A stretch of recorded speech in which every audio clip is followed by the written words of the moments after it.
So when I tell you that we share the concerns of the people of Okinawa, I know that you'll believe me. Secretary Perry and I have been talking through some ideas that will safeguard our security interests in the Northern Pacific, as well as fulfill our commitments to your people.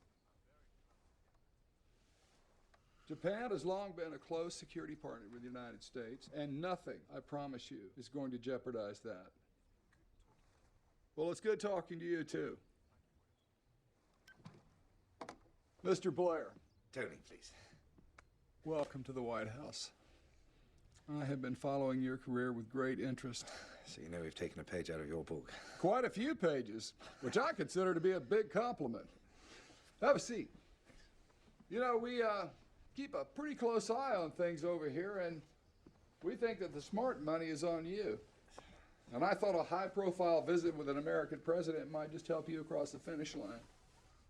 Because I believe you're going to win by a landslide. So what you've got to realize is, rhetoric can only get you so far. You can talk your way into office, but you're not going to stay there unless you can deliver on the promise of your words. Well, we've had 17 years of conservative government, during which the country's veered wildly off course. If Labour does get in, I'd like to make sure that we stay in long enough to get us back on the right track. I think we're going to enjoy working together. Now, don't get me wrong, Major's not all that bad. He's been great on Northern Ireland. And when you're elected, it is my sincere hope that you continue the fight for peace. Oh, peace in Northern Ireland is top of my agenda. I just don't think it's reasonable in today's world to carry on with that kind of dispute. If you need my help, just pick up the phone. Thanks, I will. And don't be surprised if you feel completely, totally overwhelmed when you do get into office. Because in all that time out on the road, scrambling and fighting to actually get that job, no one briefs you on what to do when you get there. They used to be a pretty quick study. I bet you're going to settle in just fine.